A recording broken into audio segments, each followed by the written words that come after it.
Hey, good morning. It is a gorgeous day. A little overcast here in Silverton, Oregon. Warm enough to be outside, 65 degrees maybe. So I think I'll take advantage of this and do a lot of fiberglassing. I gotta tell you, at this point in the build, I'm really sick of fiberglassing. I'm not sure what it is. Maybe it's moving these large, heavy half-inch planks of flooring around to get the darn things glassed and cured, and it just takes a long time, takes up a lot of space. But just trudging through the underfloor work and trying to get her done. So I'm going to be bringing all of the flooring back out. Some of it will be in the garage, some of it will be in the shop, some of it will be out here in the yard on planks. Using my extension ladder as a strong back to glass the floors. I don't know. Makes it easier though.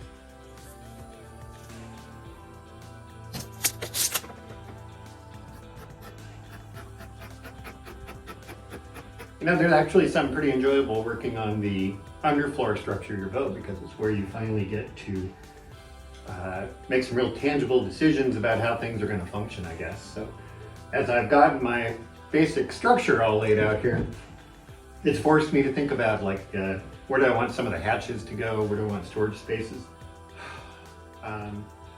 This is just so much work that goes on under the floor, and it's not quick work. You can't just do it quick. Well, hello folks. It has been a while since I've checked in, and I've got a lot going on. So. It is a little bit different weather. We finally got a break and it is nearing 100 degrees these days, which if you're working with epoxy is a challenge.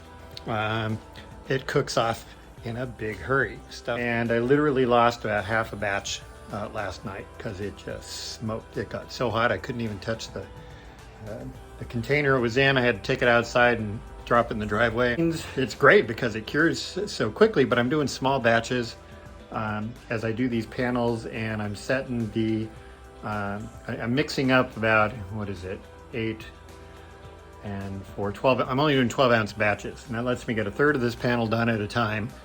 So I'm using one roller per small batch, rolling it out.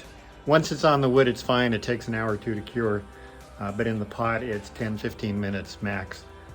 So I'm rolling it out, getting it out, laying down a 3-foot strip of fiberglass, rolling out more epoxy, go and mix up another batch, do another piece. Adds a little time. The advantage is I'll have it ready to flip over and do the other side of this evening. So let me show you what I'm doing here. So these are the side panels to the cabin. I've got them laid out here in the garage. I've already done the interior side with 6-ounce, and I'm doing the exterior with 10-ounce cloth.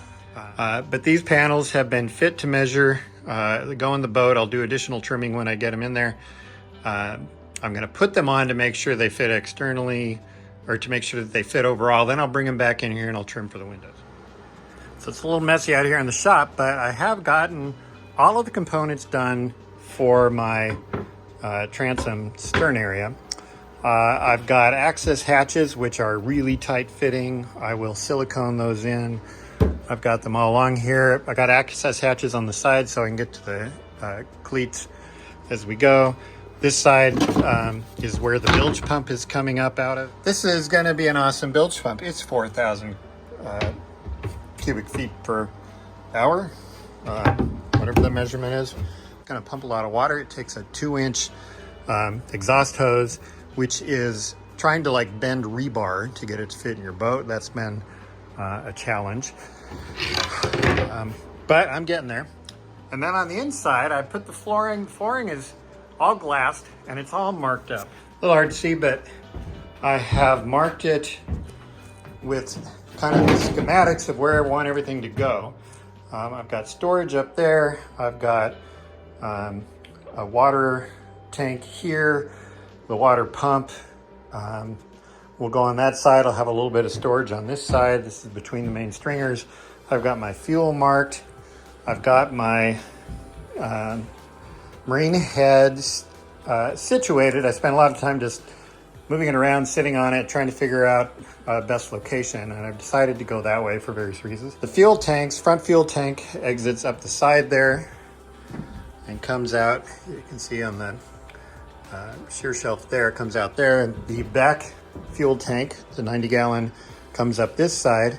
I've got the air vents or the fill vents that will come up on either side, and then I have plumbed in the fuel lines to the back to a tank selector and then a fuel filter, water fuel separator fuel filter. I've got a blower here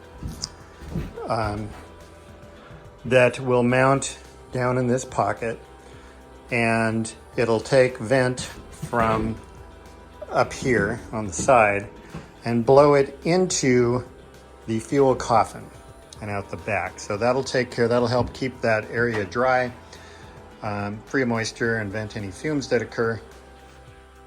Well, unfortunately, I spent today weeding the long neglected grape and blueberry patch, so got that taken care of. Now I get to come back and work on my boat today. And the big reveal, I wanted to get at least one of the cabin sides on so I could see what it looks like, and it's on, and it works pretty well. So you can see I've got my windows marked out. All of my angles seem to work out pretty well. But overall, pretty good. I also like the fact that when you mark on the wood and then you add fiberglass, the marks will be there forever and ever, no matter what. Yeah. So I'll probably pull that down now that I know it's going to work. Actually cut out my windows, double check them. This is one place you want to measure 5 or 6 times, cut once. Cut for the windows, and then I'll do the same process for the other side. Make sure that it works, and then hopefully moving on, getting things done. I'm guessing probably not going to launch July 1st.